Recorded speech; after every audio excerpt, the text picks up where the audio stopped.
Entonces, en este video vamos a hacer exactamente el mismo problema, pero esta vez vamos a hacerlo por simetría. Entonces, vamos primero a considerar la simetría del problema. El problema tiene, ¿verdad? Sabemos que estamos usando coordenadas cilíndricas para tratar con el campo. Ahora veamos bien la dirección de un elemento infinitesimal de carga, ¿verdad? Entonces, yo sé que aquí, en esta posición, hay una carga infinitesimal que vamos a asumir como positiva, entonces me va a hacer un campo hacia afuera, ¿verdad? Van a ver que esto se aclara un poco más, las direcciones del campo en el siguiente tema, ¿verdad? Que es ley de Gauss y líneas de campo eléctrico. Entonces vean que el campo que me produce esto va a apuntar en esta dirección, ¿verdad? Bueno, me dijo un poco mejor. Voy a dejar el vector de separación en negro y el vector de campo vamos a dibujarlo en azul.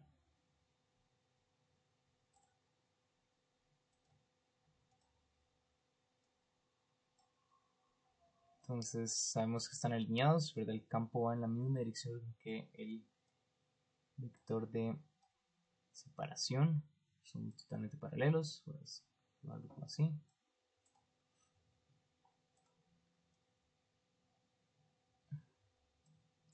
Tal vez acomodarlo un poco mejor. Disminuir un poco la longitud. Listo. Entonces este vector, bueno, para que resalte más rojo. Entonces es el vector de campo, ¿verdad? En ese punto. Este vector de campo vemos que va a tener dos componentes. Va a tener un componente, es decir, este es el eje Z, va a tener un componente en X, tengo que llamar X, y un componente en Y. Bueno, en Z, ¿verdad? Perdón, porque este es el eje Z. Noten que este componente en X, ¿verdad? Realmente no sería ideal ponerle X porque estamos trabajando con coordenadas cilíndricas, entonces este sería el componente radial. Ahora veamos qué pasa, ¿verdad? Como esto tiene simetría axial, hay una carga infinitesimal diametralmente opuesta a esta carga inicial. Esto significa que en esta distancia, en esta posición, diametralmente opuesta a esta carga, hay otra carga que está en esta posición, totalmente opuesta a la carga original. Vamos a ver aquí, esos vectores son antiparalelos. Y el vector de separación entre esta nueva carga infinitesimal y el punto donde quiero calcular el campo sería este de acá, ¿verdad? Ahora en rojo voy a dibujar el vector de campo producido, ¿verdad? Vamos a cambiar color.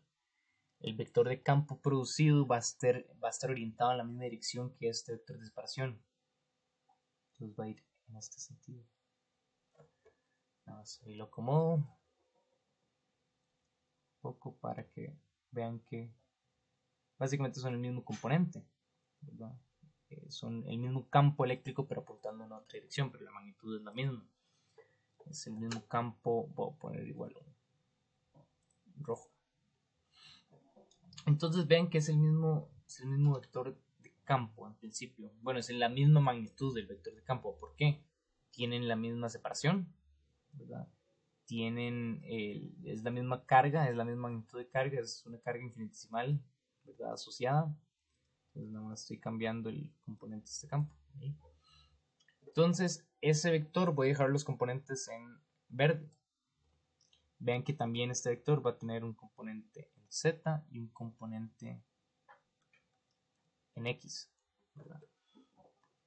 Entonces voy a cambiar el color, nada más para que sea verde.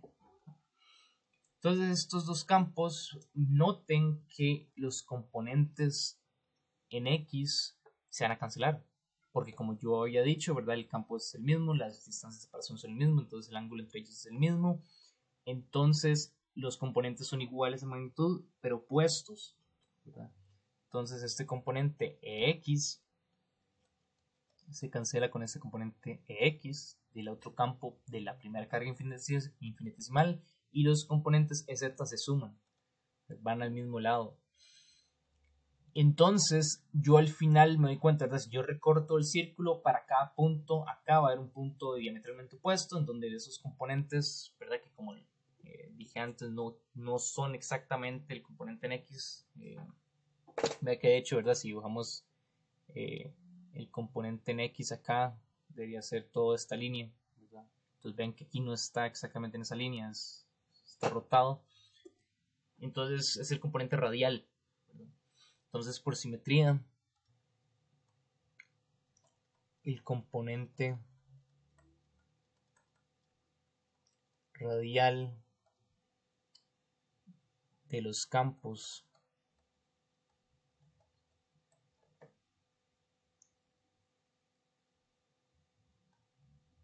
de E, o sea, los campos infinitesimales, se cancela con el mismo componente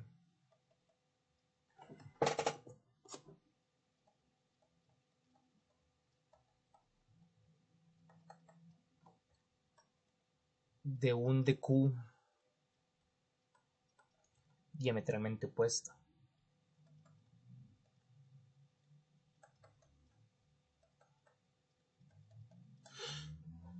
Entonces, yo ya sé que los campos en X, bueno, los campos radiales se van a cancelar.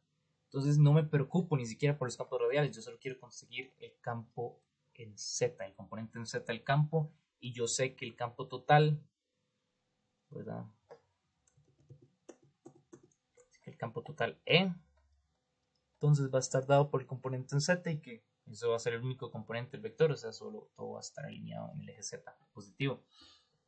Entonces solo me interesa encontrar el componente en Z, y ¿verdad? Para encontrar componentes es bueno tener ángulos, ¿verdad? Y ver la proyección del vector sobre el eje Z, que es el eje que yo quiero. Entonces voy a darme este ángulo de acá, ¿verdad? Vean que ese ángulo de ahí es un ángulo teta que yo me estoy dando, y entonces respecto a ese ángulo teta, mi componente en Z va a ser el coseno de teta, ¿verdad? O sea, E va a ser la magnitud del campo, que es la hipotenusa, ¿verdad? Que es aquí, coseno de teta, entonces aquí en Z, ¿verdad? Y ahora este campo, necesito expresar mi coseno en términos de cosas que me dan, ¿verdad? Ese teta es un ángulo que yo me saqué la manga, yo no puedo dejar mi respuesta en cosas que no tengo, entonces voy a reemplazar ese teta con distancias, ¿verdad? Ese ángulo es un ángulo físico, yo lo estoy usando para sacar los componentes del campo, pero también puedo usarlo con distancias. Este ángulo es opuesto por el vértice, entonces es el mismo ángulo acá.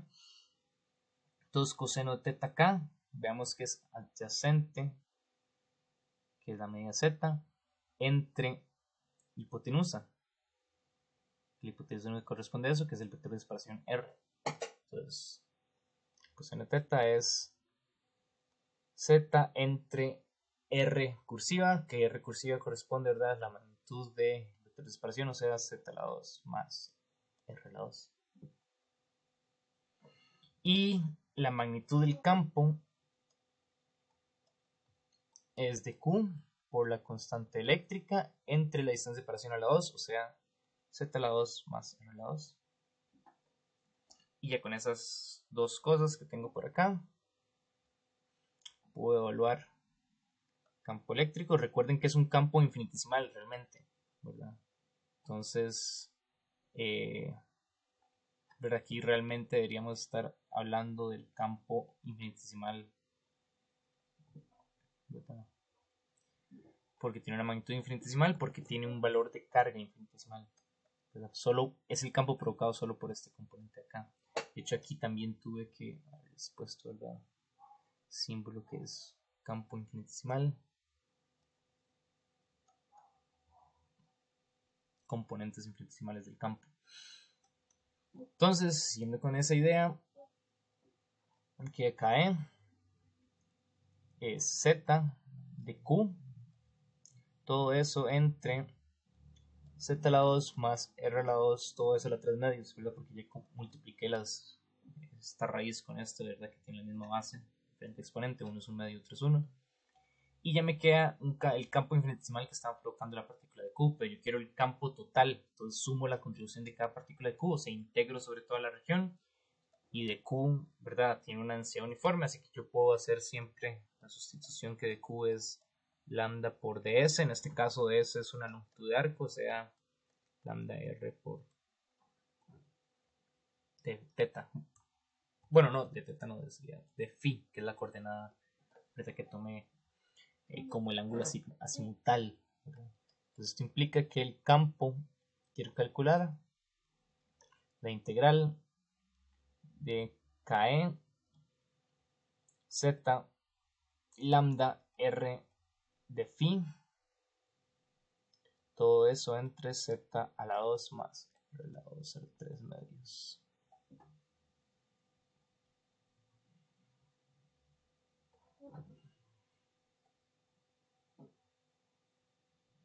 ¿Verdad? Entonces, ¿qué sale la integral? Pues todo, ¿verdad? Vean que en este caso nada más me falta aquí el vector unitario, pero ese vector unitario, como les dije antes, el video pasado es constante, entonces puedo sacarle la integral. Todo sale la integral, de hecho, me queda todo esto. Disculpen.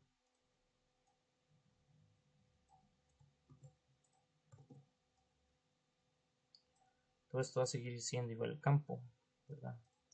Excepto por este diferencial, que es lo que voy a tener que integrar. Todo lo demás es constante, es un valor mismo del anillo, ¿verdad?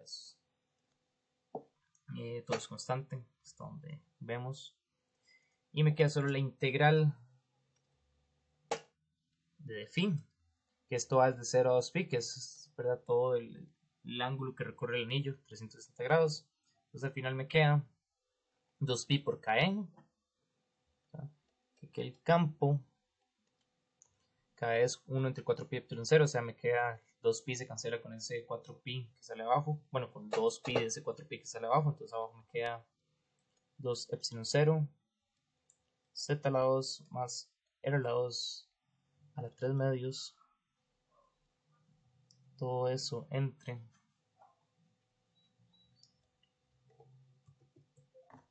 z lambda por r en z.